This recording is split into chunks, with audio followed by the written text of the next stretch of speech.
Is Bitcoin a classic pump and dump Ponzi scheme? Absolutely not, guys. But I'm going to debunk this common myth in this video, so be sure to stick around to the end of this video because I'm going to be dropping some gems. So I actually received the idea for this video from one of your comments. I get a lot of my ideas for future videos from your comment section, guys, so keep the comments coming. Lava12.23 said, I wonder if the supposedly Bitcoin mania is nothing more than a few persistent YouTubers duping everyone else into buying something you can't do anything with, an artificial construct, a classic Ponzi pump and dump scheme. Well, very interesting comment. I would like to elaborate a bit more on this. First off, as I said at the beginning of this video, Bitcoin is absolutely not a pump and dump Ponzi scheme if you understand why Bitcoin was created in the first place. So remember, Bitcoin is around 15 years old and it was created during and right after, pretty much during, but right after the financial collapse of 2008 and 2009, when all of the banks were basically giving out all of these subprime mortgage loans and then selling these loans into mortgage-backed securities and making a ton of money from all of these investors all over the world that were basically profiting off of greed. So we all know that during the great financial collapse, about 16 years ago, we know that a lot of people lost everything. So Bitcoin was basically created as a response to that, to provide, the average Joe with the ability to have a savings account, to be able to have sound money that can't be inflated, that can't be debased, and they can't be controlled by a centralized government or a bank or something like that. Basically controlled by the 1%. Okay, so right there, Bitcoin, now crypto's a little bit different from Bitcoin, but Bitcoin itself, it really wasn't created to be a pump and dump scheme. Okay, the best way to think about Bitcoin, I think, especially if you're a beginner, think of it as a savings account. Okay, right? It's a 21st century savings account. Okay, and over the past 10 years, Bitcoin on average has done anywhere between 63 to 67% annual returns over the last 10 years on average. So it's really like a super high yield savings account if you want to think of it like that. But also people also think of Bitcoin as other things. They think of it as digital property, okay? They think of it as digital gold. Some people think it's like a hedge against inflation, right? Because Bitcoin really doesn't inflate, okay? There's a fixed supply of 21 million coins. And what happens every 4 years is that the amount of issued supply goes down. So basically, Bitcoin has figured out a way to fix the inflation problem that a lot of us are struggling with all over the world as we see prices go up for everything from food to clothing to our utilities, rent, right? Even things in terms of higher education, okay? It seems like the price of everything has gone up and you're just spending more money for the same stuff. That's the problem with inflation, and that's the problem with fiat currencies.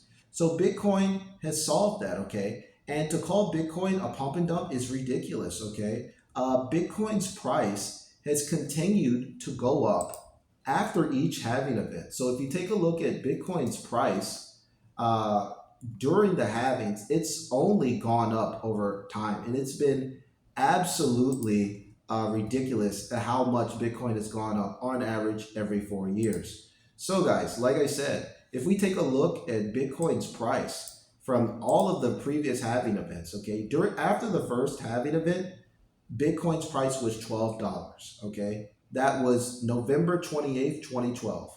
Now, the second halving event in July 9th, 2016, Bitcoin was $648, okay? Then at the third halving, during the pandemic, right, during May 13th, 2020, Bitcoin was $8,572. Now the next halving event is literally days away and Bitcoin's trading over $60,000. Does that sound like a pump and dump scheme to you? So the first halving was 12 bucks, then 648, then 8,572, and now we're trading anywhere around 63,000. So over the past 12 years, Bitcoin has gone from around $12 to 63,000. But it's a pump and dump scheme, right? Come on, guys. Use logic. Bitcoin is based on math. and it's a savings account. It's a savings account for me and millions of other Bitcoiners all over the world that got tired of saving their money in traditional banking accounts where you get paid very low interest rates. The highest you can get is 5%. You're charged with overdraft fees. You're charged with uh, monthly maintenance fees, check writing fees. Okay, some of these bank accounts even have a minimum balance fee. Foreign transaction fees. All of these fees, and when you use Bitcoin, you're able to save your money in something stable with a fixed supply, and the price goes up over time. And if you look at those prices, $12 at the first halving, the second halving, $648. Bitcoin added a digit. Then the third halving, 8,572. Bitcoin added another digit. And then now we're about to approach the fourth halving, and Bitcoin is at 5 digits. So every 4 years, Bitcoin adds a digit, guys. That is not a Ponzi scheme. It's not a pump and dump, okay? Now, a Ponzi scheme, by definition, is, according to investor.gov, is a Ponzi scheme is an investment fraud that pays existing investors with funds collected from new investors.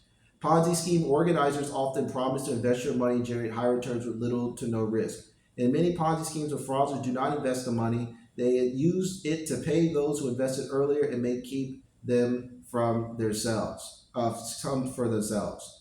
With little to no legitimate earnings, Ponzi schemes require a constant flow of new money to survive. When it becomes hard to recruit new investors or when a large number of existing investors cash out, the schemes tend to collapse. Ponzi schemes are named after Charles Ponzi, who duped investors in the 1920s with a postage stamp speculation scheme. Okay, so we can debunk this right here. So we first debunked that it was a pump and dump because the price of Bitcoin has only gone up every 4 years, right? From $12 in 2022 to $63,000. So over the long run, the price continues to go up. Now, it's not a Ponzi scheme because a lot of people use Bitcoin as their savings account. They use it for everything. A lot of people don't use fiat currencies. There's even some YouTubers out there where they sold everything and they only use Bitcoin. And the thing about Bitcoin, the reason why it's valuable is because the issued supply keeps going down. There's only a fixed amount of coins. Everything in life that's valuable is fixed. Just like we have a fixed amount of land, okay? There's a fixed amount of gold. There's fixed amount of silver, okay? Things that are fixed in amount usually are valuable, right? If you want to take an example from like collectibles, right? If you guys are like investing in like sports cards, if you want like a LeBron James rookie card or a Tiger Woods or a Mickey Mantle rookie card. The reason why these cards sell for so much money is because there's a fixed amount of them. There's not an unlimited supply of 1952 Topps Mickey Mantle rookie cards that you can purchase, okay? There's a fixed supply of them. They're not making any more of them. That's what makes them valuable. And that's what makes Bitcoin different from a Ponzi scheme. It's fixed amount, it's hard cap supply, it's 21 million coins max supply, makes it valuable, and it makes it valuable to people that want to earn more money on their savings than in a traditional savings account. So that's my best explanation of why Bitcoin is legit. It's not a classic pump and dump Ponzi scheme. Let me know what you guys think in the comments below. I'd be very interested to hear your opinion, and smash the subscribe button if you enjoyed this content. So until the next video.